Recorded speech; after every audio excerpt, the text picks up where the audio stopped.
Series के Ben 10 prime story line को continue करने के बहुत ज्यादा चांसेस है, क्योंकि यार पिछले कुछ महीनों में कार्टून नेटवर्क ने बेन 10 प्राइम को टीवी पर दिखाना भी शुरू कर दिया था। और जरा सोचो, अगर न्यू सीरीज का प्राइम स्टोरी लाइन से कोई लेना देना नहीं होता तो कार्टून नेटवर्क उसे फिर से दिखाता ही क्यों। और अगर मेरा सोचना सही है और न्यू सीरीज ओमनीवर्स की स्टोरी के बाद कंटिन्यू होगी, तो न्यू सीरीज को देखने से पहले हमें ओमनीवर्स की स्टोरी की कुछ इंपॉर्टेंट बातें याद रखनी होगी, जो हमें न्यू सीरीज में भी देखने मिलेगी। जैसे पहली चीज हमें पता होना चाहिए कि ओमनीवर्स के स्टार्ट में बेन 16 इयर्स का था और ओमनीवर्स के खत्म होते होते वो 17 का होने वाला था। और अगर चीजें इसके बाद से कंटिन्यू होती है तो हमें न्यू सीरीज में 17 से 18 साल का बेन टेनिसन दिखाई देगा। और अगर तुम्हें याद हो तो एज़मथ ने अल्टीमेट एलियन में बेन को मास्टर कंट्रोल देने की बात कही थी, और वो भी उसके 18th बर्थडे पर।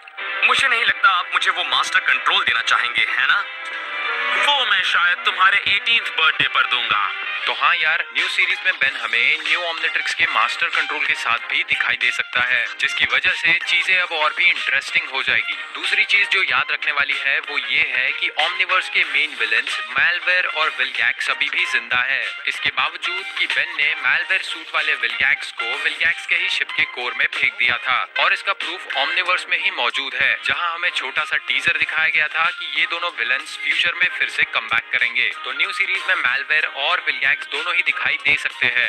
अब मैं तुम्हें ओमनिवर्स से रिलेटेड एक फैक्ट बताता हूँ। असल में ओमनिवर्स में 8 नहीं बल्कि 9 सीजन्स होने वाले थे, और सीजन 8 की एंडिंग में बेन ग्वेन को फोन लगाता है और कहता है कि ग्वेन और केविन अपने बैग्स पैक कर ले, क्योंकि वो लोग यूनिवर्स की रोड ट्रिप पर जा रहे हैं। और अगर इसके बाद ओमनिवर्स का 9th सीजन आता तो वो इसी रोड ट्रिप पर होने वाला था, मगर ओमनिवर्स को सीजन 8 पर ही खत्म कर दिया गया था। लेकिन अब अगर न्यू सीरीज इसके आगे स्टोरी कंटिन्यू करेगी तो हमें बेन, ग्वेन, केविन और रुक यूनिवर्स की ट्रिप पर दिखाई देंगे। इसके बाद अगली चीज बेन के फ्यूचर से रिलेटेड है, यानी बेन 10,000। अब जैसा कि ओमनिवर्स में दिखाया गया था कि बेन को अपने फ्यूचर के बारे में थोड़ा बहुत पता चल चुका था, और जब भी ऐसा होता है बेन का फ्यूचर बदल जाता है, जिसकी वजह से बेन का फ्यूचर न्यू सीरीज में ओमनिवर्स से थोड़ा अलग हो सकता है। और ज्यादा से ज्यादा शायद हमें एक नया बेन 10,000 भी देखने मिलेगा। वैसे बायो बेन 10,000 भी बहुत ही ज्यादा कूल था, मगर पता नहीं वो न्यू सीरीज में क्या करने वाले हैं। इसके बाद बात करते हैं कि क्या बेन को न्यू सीरीज में एक नया ओमनिट्रिक्स मिलेगा या नहीं मिलेगा। तो देखो, मुझे लगता है कि बेन को न्यू सीरीज में एक और नया ओमनिट्रिक्स नहीं मिलेगा,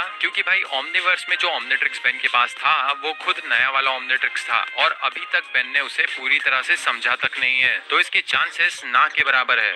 लेकिन अगर ओमनिवर्स वाला ओमनिट्रिक्स रिकैलिब्रेट हो जैसे कि प्रोटोटाइप हुआ था, तो हो सकता है हमें ओमनिट्रिक्स का एक और नया डिजाइन देखने मिले, क्योंकि यार ओमनिट्रिक्स के बहुत सारे फॉर्म्स है जो वो अपने यूजर के हिसाब से एडजस्ट कर लेता है। इसके बाद न्यू सीरीज में हमें काय ग्रीन भी दिखाई दे सकती है, और वो भी एक्सकैलिबर स्वॉर्ड के साथ, जैसे कि ओमनिवर्स के फ्यूचर में दिखाई गई थी। इसके बाद ओमनिवर्स में हमें 5th डायमेंशनल एलियंस क्वांटमेलियास भी इंट्रोड्यूस करवाए गए थे, जिन्होंने यूनिवर्स को बनाया था। तो हो सकता है इससे रिलेटेड आर्क्स हमें आगे भी देखने मिले। अब तुम मुझे कमेंट्स में बताओ कि तुम्हें क्या लगता है कि न्यू सीरीज में तुम्हें क्या देखने मिलेगा, और तुम क्या देखना चाहते हो। इस वीडियो को लाइक कर देना, और बेन 10 रिलेटेड कंटेंट के लिए इस चैनल को भी सब्सक्राइब कर दो। अब मैं मिलता हूँ